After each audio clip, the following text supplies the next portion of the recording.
السلام علیکم۔ رکن سندھ اسمبلی نصرت سحر عباسی نے شرعی پردہ شروع کر دیا۔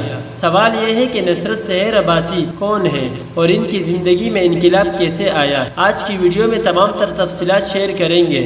کیا آپ حالات حاضرہ سے آگاہی حاصل کرنا چاہتے ہیں؟ خبر کے پیچھے چھپے اصل حقائق جاننا چاہتے ہیں تو ابھی سبسکرائب کیجئے جلمل پاکستان کو اور ساتھ ہی گھنٹی کے نشان پر کلک کر دیں۔ میک اپ کرنا، فیشن کرنا، باہر نکلنا اور ایک دم سے اپنے آپ کو فل اس طرح ڈھانپ لینا تو یہ اتنا آسان نہیں ہوتا، لیکن آسان اللہ کرواتا ہے۔ وہ جب دل میں ڈال دیتا ہے تو پھر دنیا کی پرواہ نہیں ہوتی، کیونکہ مجھے پتا ہے کہ مجھے مرنا ہے۔ آپ سب کو پتا ہے ہمیں مرنا ہے، ہمیں نہیں پتا کہ ہمارا موت کس وقت لکھی ہے۔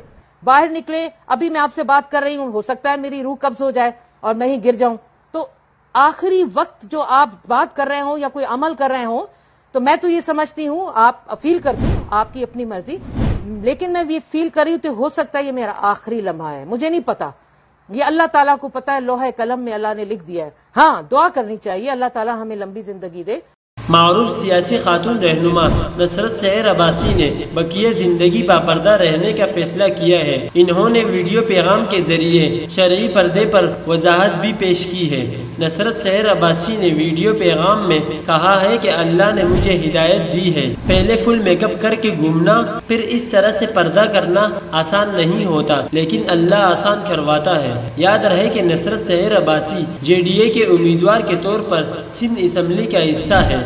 نصرت سحر عباسی اکثر ٹاک شوز کا بھی حصہ ہوتی ہے، جہاں پر وہ مخالف سیاسی جماعتوں کو خوب آڑے ہاتھوں بھی لیتی ہے۔